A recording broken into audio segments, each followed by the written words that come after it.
could listen to that all night, but we've got to stop here, we've got to go on. I mean, what a way to finish the season for us at home.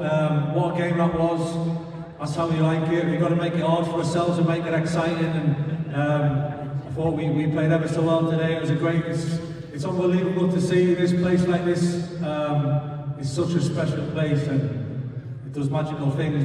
We've had some unbelievable times over the years, and this season we've had some big days that we've all enjoyed.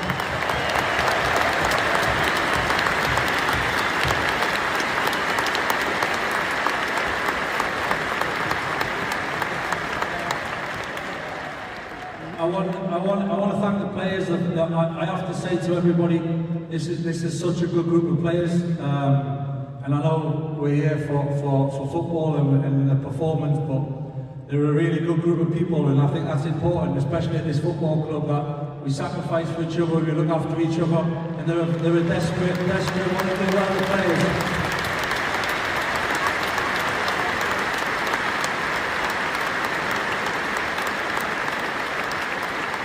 I of course got to thank the staff, you know, the backroom staff, the support that they've given all of us over a period of time, the initial first team staff, the backroom staff, the coaches, but all the staff throughout the whole club.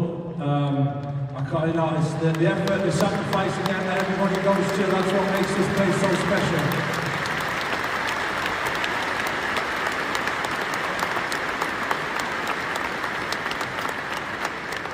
We have players leaving us and out of contract. Cassie's obviously he's been incredible. We have a really good connection. It's nice to see the response that you get for him.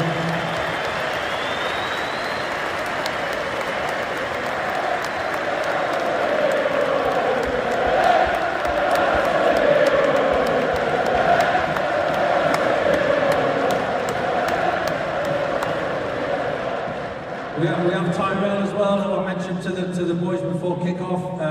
He's had a tough time of injury since he's been here, Tyrell, but he's at the end of please show your appreciation to Tyrell.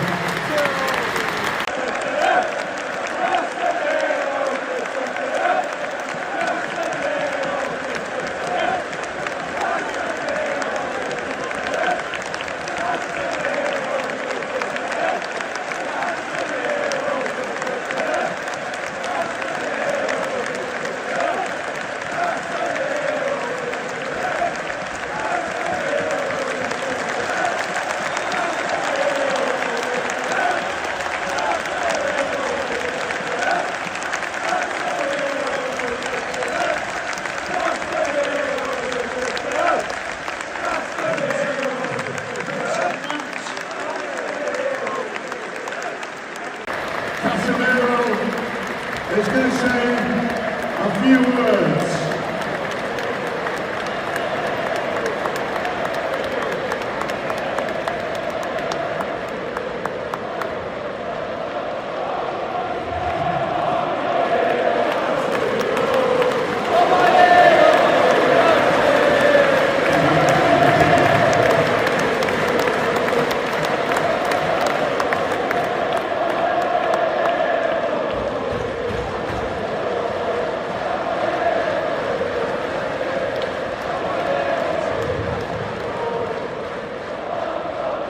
I start with thank you very much, thank everyone, thank you the players, thank the staff, thank you everyone, but the best thank you this club is you, fam. Is you.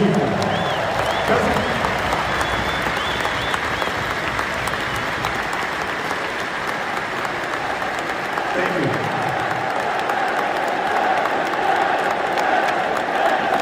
Was that Old Trafford goodbye today? Special day, very emotional, but I enjoyed it. I enjoyed not just today. Of course, today is a beautiful day, but I enjoyed the last 4 years in my career. Not just me, with my family. I don't have another words. Just thank you very much. What can you tell us on your future? I was waiting for that one.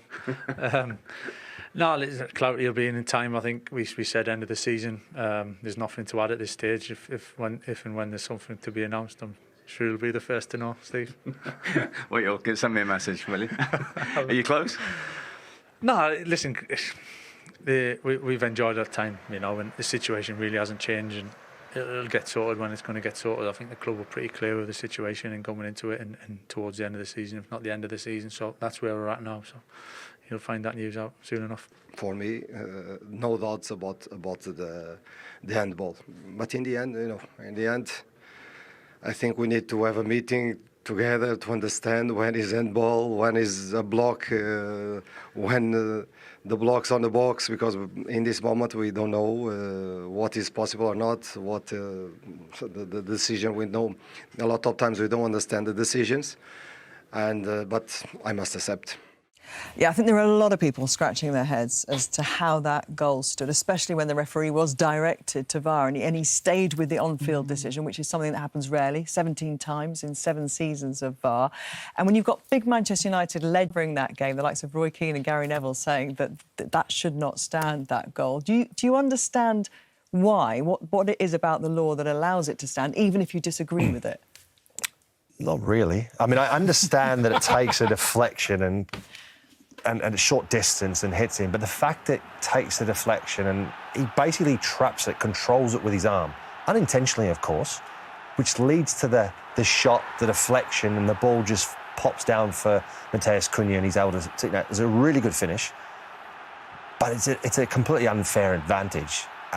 If it had flicked off the defender and then hit him on the hip, on the arm, and then went to Cunha and Cunha was able to slot it in, I'd understand it more. This way, it confuses more people and it frustrates people and angers people. I mean, you can hear there Pereira, I can understand him being like completely bewildered by the decision. And it does sound like there's going to be some heck of a meeting at the end of the season to sort this out. Almost swore. Dion, big day for obviously Bruno. We'll look at his incredible record, his assist record. But it wasn't just him, actually. That midfield for Manchester United today was really ticking. Brilliant. Absolutely outstanding. Casemiro, Kobe and Bruno himself. The thing about this three is they all do things very differently. Bruno's the creator and he gets the assists and the goals. You've got Casemiro who knits things together, his little clever passing. And you've got Kobe who just destroys things and makes things happen. They're always involved in everything that happens in the midfield. Look at the way they just they combine. They're always on the swivel. The weight of pass into Mbeumo there is just brilliant, and he should score. And Bruno's on the floor there saying, that was another assist I could have had. Yeah, I mean, absolutely. And again, another straight ball, which this time you could see Casemiro is just very cool, calm on the ball. Just that control of midfield was quite evident today for a number of occasions. Obviously, the numbers of players getting forward, back four certainly suits Manchester United a lot more. It allows players to play higher up, they get players more forward. There's a lot of movement in the box. Bruno Fernandes out wide is anywhere on the pitch is a real danger. And Mbeumo's finish is exceptional. And again, the defending, players back, the quick transitions. Xerxes, a lot of criticism this season, but even he played his part, looked very comfortable. It's just because the side is so much more confident, so much happier with playing a higher line. What a pass this was. This is a fantastic ball, and Doku's touch is excellent. And unfortunately, it just wasn't quite a good enough shot on goal. Yeah, I think the balance, Gabby, the balance of the three is so important. Yeah, and it's the most assists in a season, equalling Kevin De Bruyne and Thierry Henry. So a big day for him and also for Morgan Gibbs-White, who has had an incredible run of goal scoring since the beginning of March. She scored more than anybody else in the Premier League and I think adds another little headache for Thomas Tuchel in terms of his World Cup selections. Listen, I think he's the kind of player, I think he does things very differently. He's got a maverick kind of attitude in the way he plays the game, and he'll try things that other players won't try as well. So, for me, he will be on the plane. Oof. Taking place today at Old Trafford while the Manchester United players are doing their lap of honour. And Gary, we've just heard Michael Carrick's speech and he referenced the fact that in a way the game that we've seen today sums up this place, that little bit of drama, Manchester United's fate not always seemingly in their own hands. It was kind of typical of the good traditions of the club. Yeah, and I think since he's come back to the club, going to the four at the back, the two in midfield, and then obviously a number 10 dropping in off a striker and the two wide players, that it has felt a lot more like Manchester United. In fact, it has felt very much like Manchester United.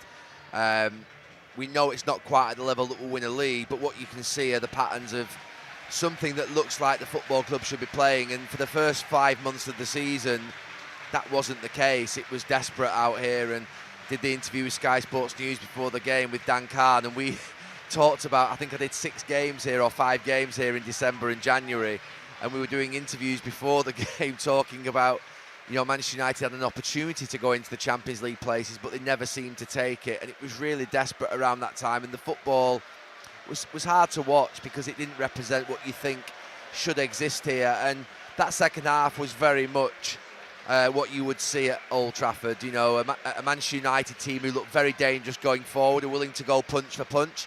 They conceded some chances and goals actually at the other end of the pitch, but always looked the more likely to score. Missed, you know, Brian Mbeumo missed, I think, 4 himself. So, yeah, very much, I think, in the traditions of United, and I think that's why Michael Carrick will get the job. Obviously, the results, getting into the Champions League, but also, I think, just returning the club to a style which looks something like, and that's not always been the case. That's not easy. They will have to get better in a lot of areas, but there's been massive improvement in this last 4 months, and Michael Carrick's done an exceptional job. The players have responded to it. They've got themselves into a comfortable position in 3rd place, which, you know, would have been unthinkable in November and December. He didn't confirm that he is going to get the job, but we believe that he's going to have a 2-year contract. How do you think he'll approach the challenge next season of the extra games, because the Champions League that he's qualified for is now going to bring a minimum of 8, and obviously they hope it'll be much more than that. Yeah, the only thing that's going to be able to help him with that is the increase in numbers and increase in quality in the players in the squad. Because there's no doubt that this squad will come under great stress playing 3 times a week. We know there are some players out there who are injury prone, some players out there who would fatigue more, and it's just inevitable. You've seen what City and Arsenal have done in this last 3 or 4 years. Liverpool as well, when they've obviously been challenging for Champions Leagues and titles, and what Manchester United have done historically. Sir Alex Ferguson brought 4 strikers here before anybody had heard of rotation and swapping strikers around, because he knew he needed, it wasn't quite 2 for the league and 2 for the midweek games in the Champions League, but it became a symbol of what that squad was, that you could have any of the 2 strikers on the pitch at any point, and you didn't know which 2 strikers were going to be on the pitch at the start of the game and at the end of the game, but they all rotated to a point whereby there was a freshness. And Michael Carrick's got at the moment a squad that is paper thin, really, in respect of if 2 or 3 players got injured, it would fall apart quite quickly and the results would start to decrease. So yeah, he must be really happy tonight, happy that he's going to get a 2-year contract. He deserves it. But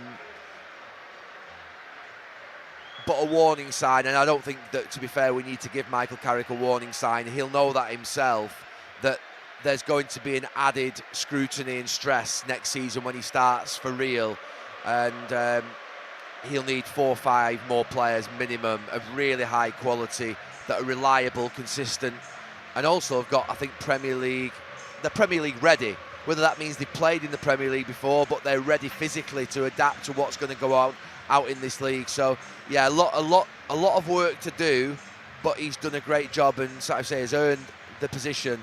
I've always been one that said that I thought that Manchester United should go and get the best manager that they possibly can in the world.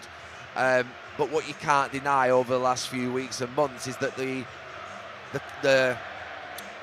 call for Michael Carrick to be manager has been getting louder and louder, and it's difficult to go against it when it doesn't seem that there is an obvious sort of what will be candidate out there that you can just lift off the shelf and put in. So yeah, we're going to see Michael Carrick definitely at the start of next season, but the job starts really for him then. He's done a very, very good job as a sort of interim manager, caretaker, whatever you would call it, but he's going to start being sort of judged, I would imagine, at the start of next season.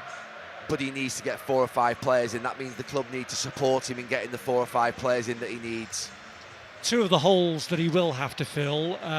Casemiro, we already knew this was going to be his last season, and he did confirm in his speech at the end here today that Tyrell Malacia is leaving now. Obviously, he as things stand, would only be a cover player for Luke Shaw.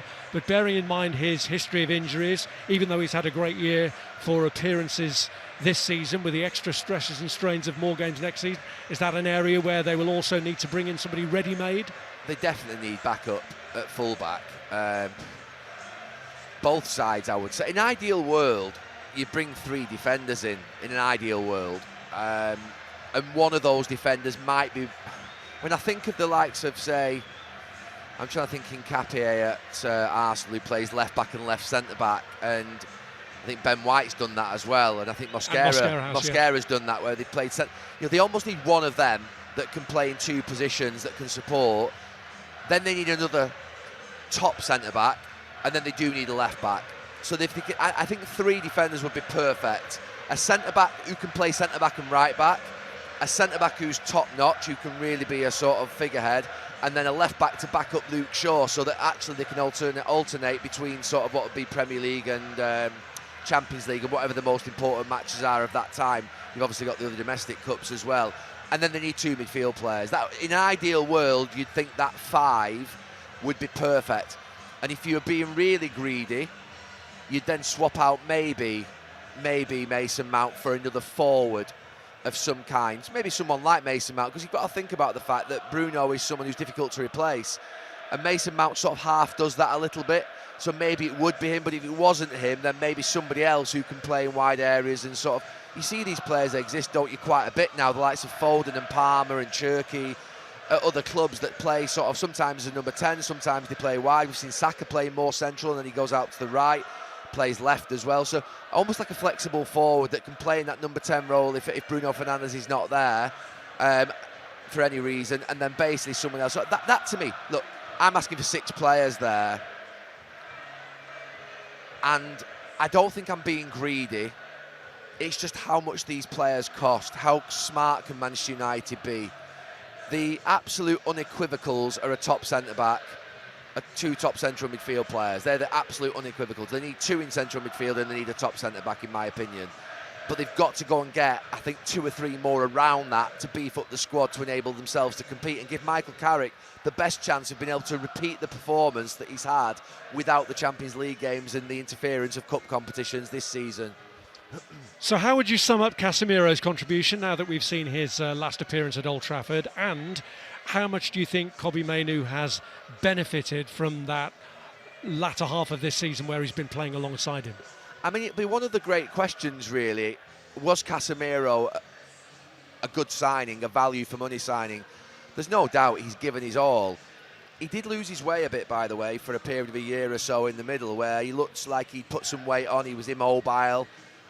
Jamie Carragher's famous comment in that Liverpool game out here, and it was a harsh comment, but what we were seeing, I mean, he was subbed after 30-odd minutes. It was a real struggle for him, and he looked really heavy. He came back, was it last season, just completely different. His physicality was different. He'd lost weight. He was more sort of energetic.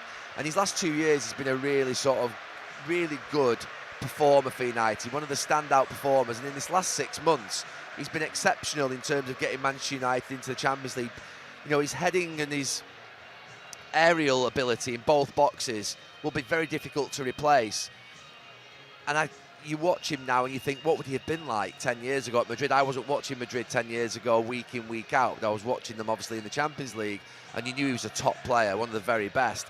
But he must have been exceptional 10 years ago. What they do now need is Manchester United is a 25, 26-year-old version of Casemiro. But the problem is that costs you 100 million quid nowadays. You're talking about a Declan Rice and a Casado, that type of player. So where that player comes from, Elliot Anderson, we've seen it here today, maybe we'll analyse him shortly. But overall, Casemiro's cost the club about £140 million. He was signed in a panic after a Brentford defeat away from home with Anthony. And they overpaid on salary. The story goes that he couldn't believe the package that was being offered to him, and Real Madrid presented it to him as if to say, we can't hold you back. So it tells you that it's a moment in time, and Manchester United, I don't think today, in their current format and sort of leadership, would sign Casemiro as they won't go and do another deal like that. But that's to take nothing away from Casemiro, because I think he's performed in the last 12 to 18 months very, very well. I say there was a period in the middle of his contract where he struggled, and they will miss him.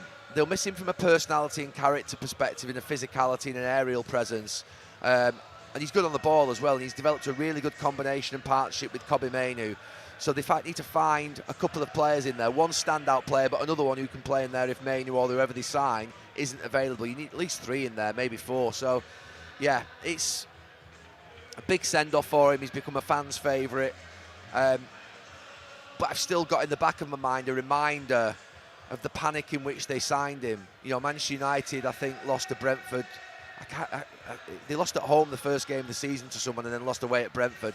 And it was just panic stations before a Monday night football against Liverpool, where they spent 150 million on Antony and Casemiro. And no one could believe it at the time and thought it was madness. Casemiro, in the end, I think has brought some value. Antony's obviously gone. But Casemiro's brought some value just because of he's like a captain, really. You don't find very many players like that. But it still smacks of a time that was very different. And Manchester United need a younger version of him if they can find that player out there, which is difficult. It is difficult. Would they perhaps look to the Premier League? I mean, you've mentioned Elliot Anderson already. I'll ask you what you thought about seeing him. But are you looking at his type, or an Adam Wharton maybe, who's had a little bit of European experience as well? Somebody from already within the division who can develop? If you look at United's recruitment last summer, they did sign Šeško and Lamans that came from outside, but younger players who've got some growth.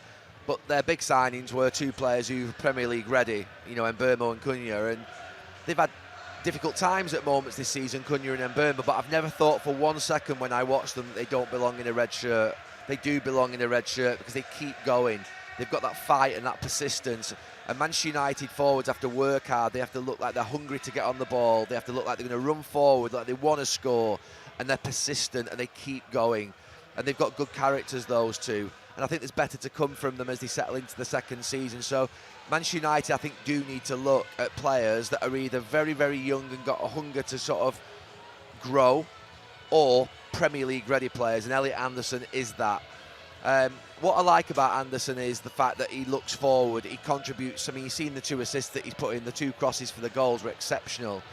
I've got a soft spot for him because I watched him for Bristol Rovers play against Salford a number of years ago when he was on loan.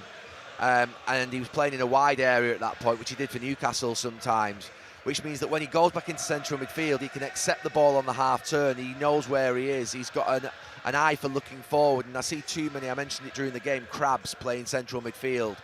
Can't have too many people who play 5-yard passes back and sideways. You might as well put a fullback in there if you're going to do that. You need to put players in there who are going to look forward and punch passes through the lines and have got their head up and can switch play, and Elliot Anderson can do that. He can take set pieces. So for me, he would be an outstanding sort of what would be candidate to come here, but you believe what you hear, Manchester City also want him. So if it's a straight fight between the 2 Manchester clubs, it'll be interesting to see who he chooses. Yeah, I mean, at the moment, Manchester City are ahead of Manchester United. They've got Pep Guardiola. This season is going to be a successful season for Manchester City, irrespective of whether they win the league or not, because they've won 2 domestic cup competitions. And I would class that as a success, not by the standards that Pep Guardiola has set, but when you're transitioning a team as he is, from a team that won the treble and that's got a little bit old to a new team that's younger, to keep on winning trophies takes some doing. So for me, it's whether Elliot Anderson wants to try and... If you can be part of a winning Manchester United team again that win the league, the explosion here is enormous. You know, this is a place that will just literally go like that. And it's whether he feels that he wants to be part of that type of project, or one that's at this moment more reliable and consistent and performing at a higher level. I think Manchester United have got a spark, they've got something magic about the club, and I'll never change my mind on that. But Manchester City right now have got performance, and they've got victories, and they've got trophies coming in, year out. So it'll be very interesting to see what happens. And that's not to mention the fact that you've got to try and get him off Mr. Marinakis, which will be tough, I would imagine. Yeah, it won't be an easy bargain to strike that one. Let's talk about a player who has been a leader really through difficult periods here at Manchester United, because he has equalled the record for Premier League assists today. Bruno Fernandes, he's picked up a load of individual awards in terms of Footballer of the Year awards as well. How much do you think that assists record will mean to him? Oh, I think it'll mean an enormous amount, because look, when I played, I never ever looked at individual awards for the other players that won them, not for myself. But for the other players that won them in the team, I just didn't care about them at all. And I was named in the PFA Team of the Year quite a lot, and it meant nothing to me at all, honestly. It really didn't. I genuinely just wanted to win football games and trophies for the club. But Cristiano Ronaldo did want to win individual trophies. There were lads in the team who it was important to them to get recognition for their work. And so maybe as I get to sort of a lot older in life, and I look upon sort of, people do look back upon individual achievements, and they do look back upon the fact that you've achieved something a little bit different. And then getting level with Kevin De Bruyne and Thierry Henry is something that bit different.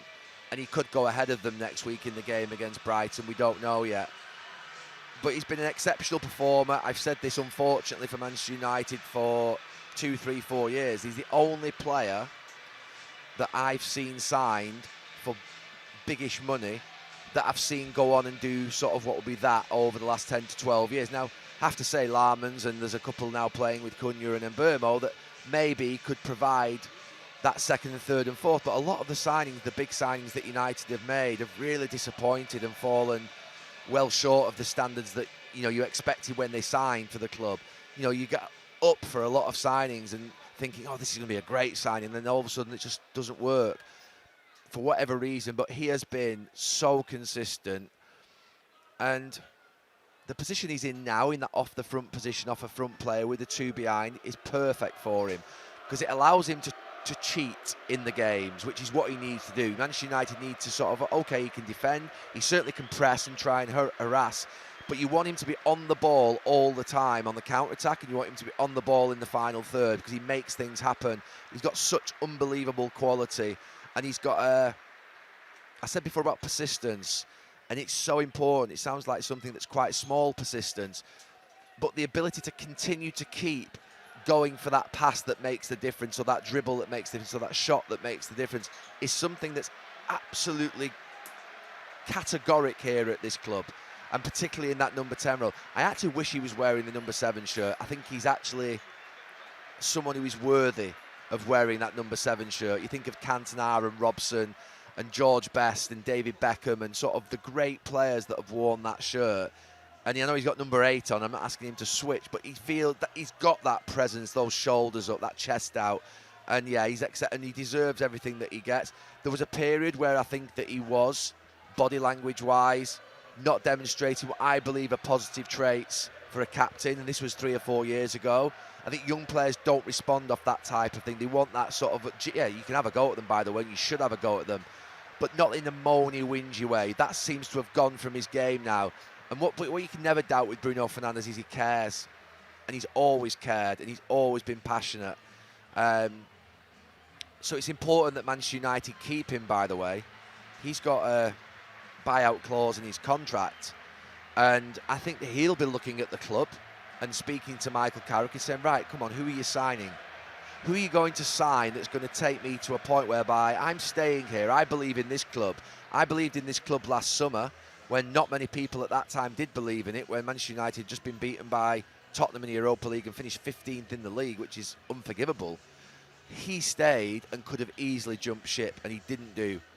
And that will put him in a really good position with United fans, because they demand loyalty, they want loyalty, and he's given them that. But now I think it's time for the club to really repay that loyalty.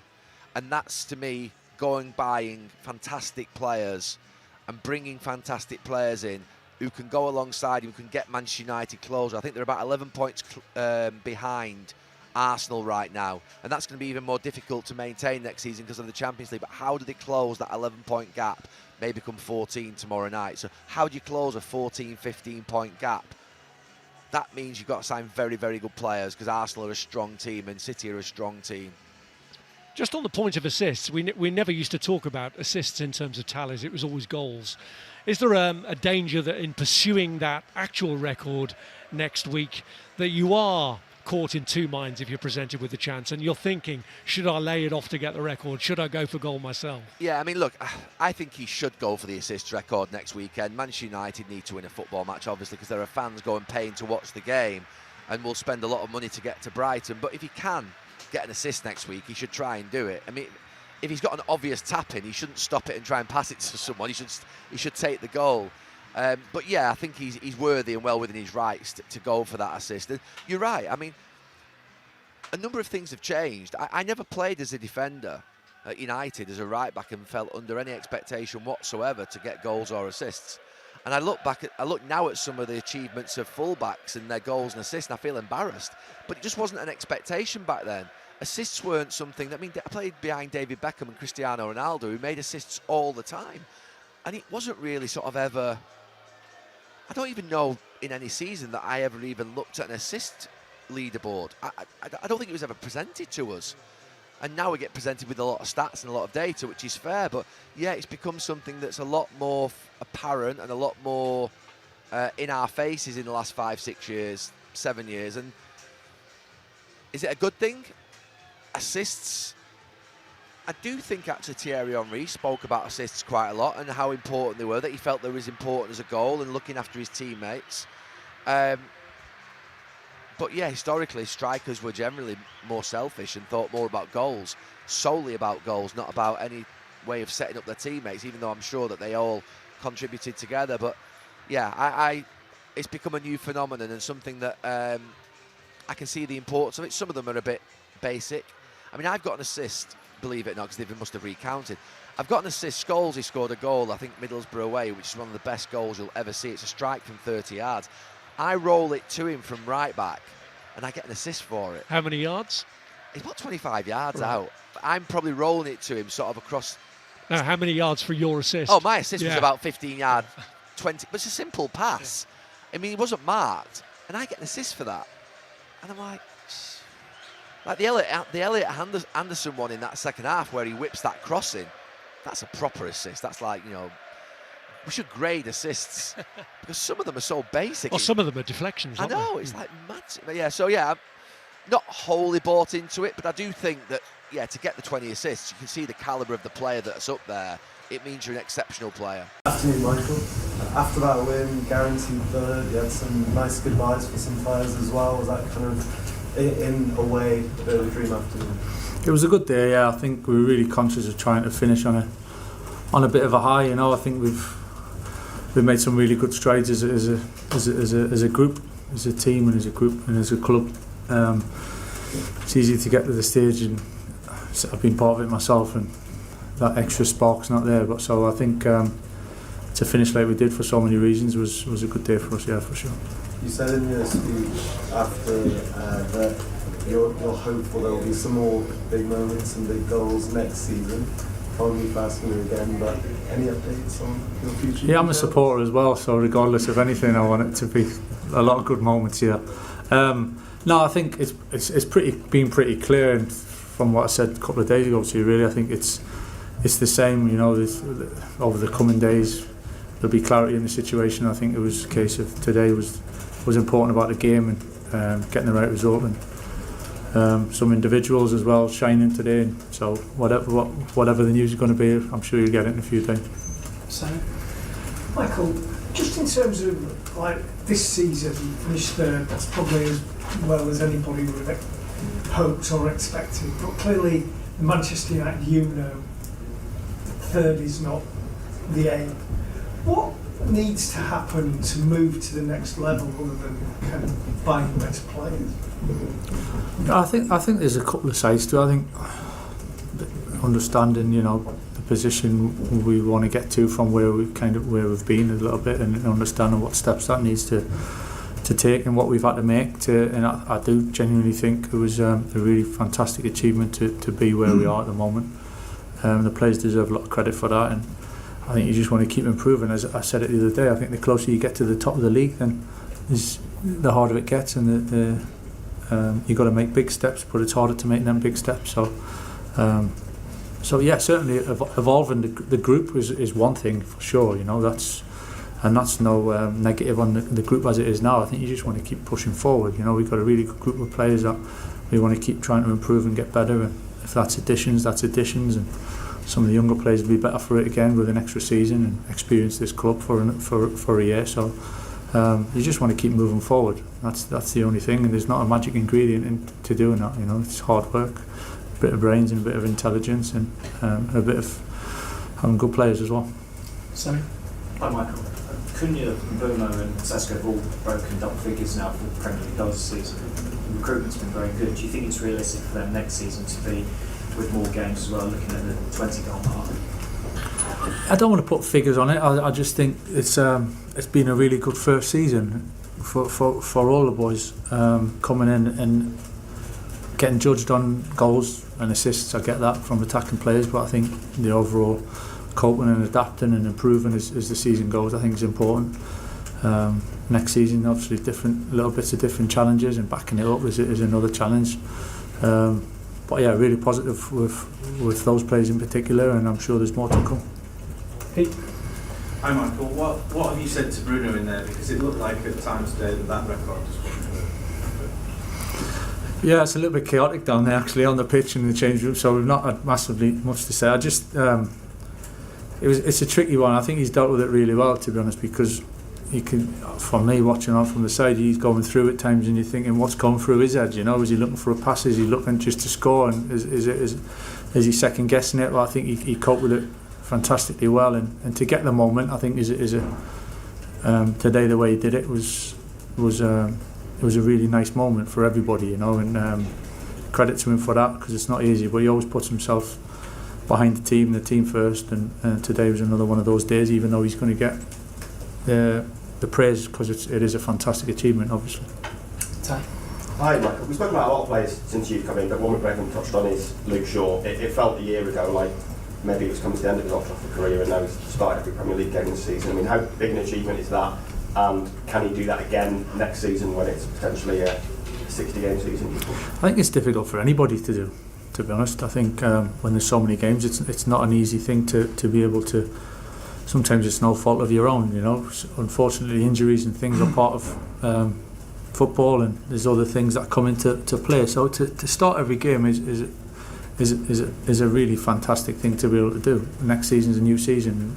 There's different types of runs of games, so that, you know, that's part of adapting. But then that's a little bit older and experienced and knowing your body and managing things, and he's at that stage, Luke, now where he's got an awful lot of experience. He's been here for a long time. He knows the club. He knows what it feels like. He knows the ups, and he's suffered some of the more challenging times, you know. So next season, I think his experience will be valuable, however many games he plays. Last question for Sam. Just continuing on the theme of Luke Shaw, but also Harry Maguire, Kobe Mainoo, obviously the England squad, so now probably before we see you next. Do you think Luke Shaw would deserve to be in the squad as well as Kobe and Harry? You obviously look back into the fold in March. I certainly think so, yeah. I've not got much kind of sway in the matter at all, but I certainly think so. I think he's, again, the consistency, just what he's capable of doing, performance, the experience, his strengths, his attributes that he's got. For me, yeah, he's a fantastic fullback.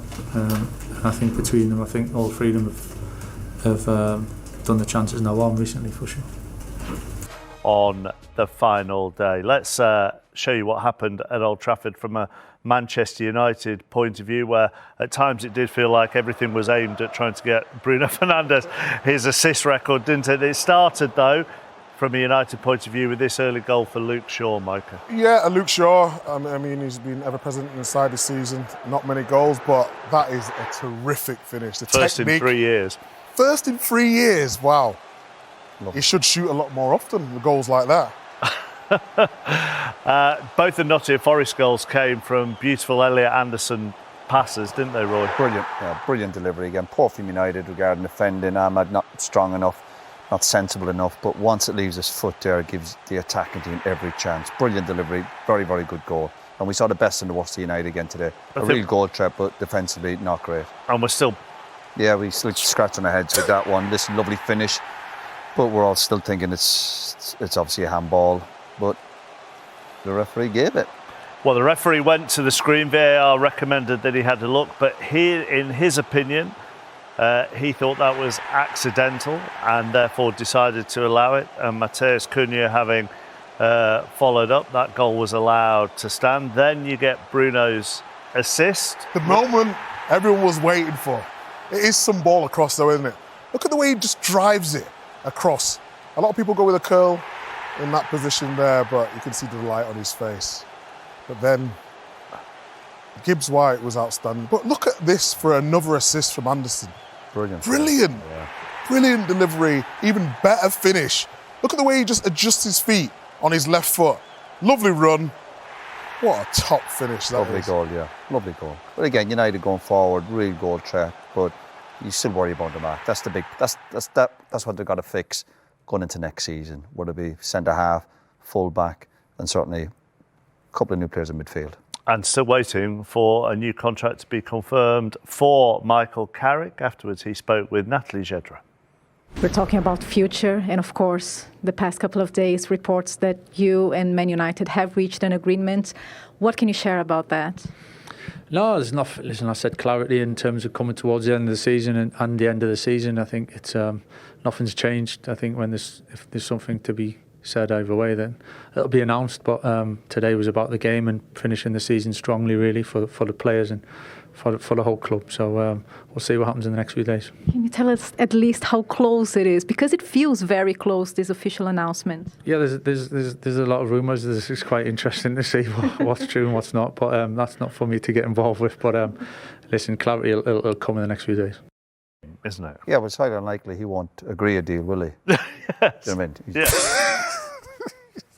He's going to sign, isn't he? Yeah. Yeah. He deserves it though, doesn't he? Yeah, no, listen, he was in the driving seat the last few months. Obviously, I'm guessing the remit for him was to get in the Champions League. They've done that, but still huge problems ahead. Was he still the best option out there? We obviously don't know what other managers they spoke to, but again, the fact he was winning football matches, again, still huge problems at United. Well, that's the point. Your point from what you said about what they need. I mean, he has got to be back now. That's going to be part of his remit now in terms of recruitment and getting players in and getting some physicality in the middle of the park and stop giving up the amount of goals they're given. That's now that's the bigger picture he's got to try and fix. So they're the big challenges, and obviously over the next few months, anytime they have a little sticky patch, the issue will be, obviously, has he got the experience to cope with it? He's obviously managed Middlesbrough previously. He's had spells at United. So he's got the opportunity, and good luck to him. And if he does well, fantastic. I've got my doubts, but we'll wait and see. But he was the right man to just calm everything down. Yeah. I think that's what you're trying to say. In terms of top four... It seems like a safe decision from the club's point of view, but because obviously their previous decision backfired on him, and they're probably obviously Carrick's come in now and he's settled everybody down. They've won some football matches. I just thought, to me, it's the safest decision for them. And sometimes there's nothing wrong with that. But again, there's bigger challenges in terms of can United start competing at the very top, winning the big trophies. Again, huge question marks from my point of view. It was goodbye to Casemiro at Old Trafford, but it looks, Dean Ashton, like Michael Carrick is staying. All talk of a 2-year deal in the pipeline. Is that well deserved? Yeah, I would say so. What he's done since coming into the club, galvanising the players and getting them Champions League football is vitally important for a club like Manchester United. I think in terms of not having any European football, having to train with the players throughout every single week, the players being fresh, I think next season is going to be a lot more difficult, and that'll really test Michael Carrick. I want to show you this goal, which made it Manchester United 2, Nottingham Forest 1 at the time. Scored by Matheus Cunha. What did you make of this handball, which wasn't deemed a handball, Kevin, in the build-up? Well, I think if he doesn't trap, well, I feel like, we were speaking of it, he actually traps the ball within him, and if he doesn't get hold of it, then it just goes through. You just see it here now, and then it comes down. So a bit of a miss hit by Milenkovic, but then here. Now, if that doesn't hit the hand, it doesn't fall nicely into his feet and into his path. So for me, it's got to be handball, and I don't know why or how they haven't give it. I'm really surprised. Well, Michael Salisbury was sent to the screen. There he is, but he's stuck with his original decision. Video assistant referee Matt Donoghue. and the celebration from Matheus Cunha. But here is Law 12, fouls and misconduct, handball. It's an offence if a player deliberately touches the ball with their hand or arm, for example, moving the hand or arm towards the ball, or touches the ball with their hand or arm when it has made their body unnaturally bigger. Dean, what's your thoughts? Yeah, of course, that's the wording of the rules, but I think it's maybe just an understanding from the officials on the fact that that ball flies past Mbeumo unless he traps it with his arm, and as a player, your instincts kick in, and his have to trap it. He's been able to do that and benefit from it. With how quick it misses Milenkovic, he still reacts. He still moves and traps it, and therefore it has to be disallowed, because if he doesn't, it just flies past him. And as players, we're so instinctive, we can move quickly enough to help ourselves. Yeah, if that goes in the net straight away, it would have been disallowed. That's what the rules. Yeah, and that's the weirdest thing about it, and that's why I don't understand all these rules, and we can never ever sort of get, and there's always little grey areas, I feel, because if you're Nottingham Forest, you won all at Old Trafford, and that goes against you. You know, that's you're going to be slightly aggrieved, or really aggrieved with that. But yeah, I genuinely believe it's an handball, and it's just got to be black or white, and all the bits of he's made his arm bigger, he's trapped the ball, and if his arm's not there and he doesn't stop the ball, it doesn't fall into his path. How would you sum up Bruno Fernandes this season? Obviously that assist for Brian Mbeumo to make it 3-1 was his 20th in a season, which levels him with Thierry Henry and Kevin De Bruyne. Yeah, I mean, I think there's been the odd comment about that it's, you can't compare, but he's in a team, I would argue, that haven't got the talents that those two players had around them. He's a wonderful player. He's so creative. He could have had 8 assists in this game. It just seemed like it wasn't going to be his day. Mbeumo missed many a chance before this, but I just wonder where they would be without him. He's that important to Manchester United. It's not only that, it's just how good he's been all season long, even though he's been playing out of position as well. Because when under Amorim, he wasn't playing in his most favoured position. As soon as Michael's come in, he's put him in his favoured position, and he sort of got the ball by the horns and took the team and gone, right, this is how we're going to do it. But is he going to break it, Kev, on the final day? They've got to Brighton at the Amex, but already Michael Carrick has hinted that he might play some younger players. He's going to play Bruno, isn't he? He's got to play Bruno. He's his captain, isn't he? So he'll play him, I should imagine. He'll want to play because he'll want to break it, and the way he is, and he's a winner and everything else. So yeah, I mean, he'll be wanting to be alone on them charts, but really good company to be keeping with, isn't it? Yeah. Right.